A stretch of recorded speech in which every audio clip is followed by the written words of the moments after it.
აფხაზეთის ავტონომიური რესპუბლიკის საინფორმაციო ანალიტიკური ცენტრის საგანმანათლებლო პროექტი გაკვეთილი აფხაზეთი თბილისის 32 საჯარო სკოლაში ჩატარდა. პროექტი, რომელიც აფხაზეთის ავტონომიური რესპუბლიკის მთავრობის ინიციატივით ხორციელდება, მიზნად ისახავს ახალგაზრდებს გააცნოს ჩვენი ქვეყნის ერთ-ერთი ყველაზე მტკივნეული და ისტორიულად მნიშვნელოვანი რეგიონი აფხაზეთი. გაკვეთილი აფხაზეთის საქართველოს სხვადასხვა რეგიონში 100-მდე საჯარო სკოლაში ჩატარდება.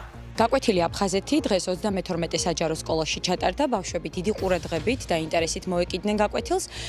გამოთქვეს სურვილი, რომ მომავალში მსგავსი ტიპის გაკვეთილები კვლავ ჩატარდეს და რაც მთავარია, თემის მიმართ ძალიან დიდი დაინტერესება და ყურადღება გამოხატეს. რა თქმა უნდა, ცნობადობა აფხაზეთის შესახებ ჩვენს მოსწავლეებში საკმაოდ მაღალია, მაგრამ ფილმის ჩვენებამ კიდევ უფრო მეტი დაინტერესება გამოიწვია და კიდევ უფრო მეტად მომახენეთ და დარწმუნებით იტყვიან ჩემი მოსწავლეები უკვე დღევანდელი დღის შემდეგ დიახ, აფხაზეთი ნამდვილად საქართველოა.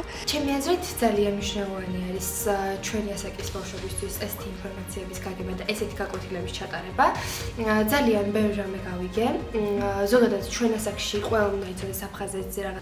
ძალიან ბევრი ინფორმაცია მომცა ამ პროექტმა და ძალიან კარგი გაკვეთილი იყო. ჩვენს ქვეყანაში ძალიან ხშირად ისმის ხოლმე გმირების სახელწოდება და ძალიან ბევრმა არც იცის საერთოდ ვინ არიან ეს ადამიანები. ამიტომაც ძალიან მნიშვნელოვანია, რომ სასკოლო საზოგადოებაში გავრცელებული იყოს მათი სახელები არა მხოლოდ სიმბოლურად, არამედ მათი მნიშვნელობით.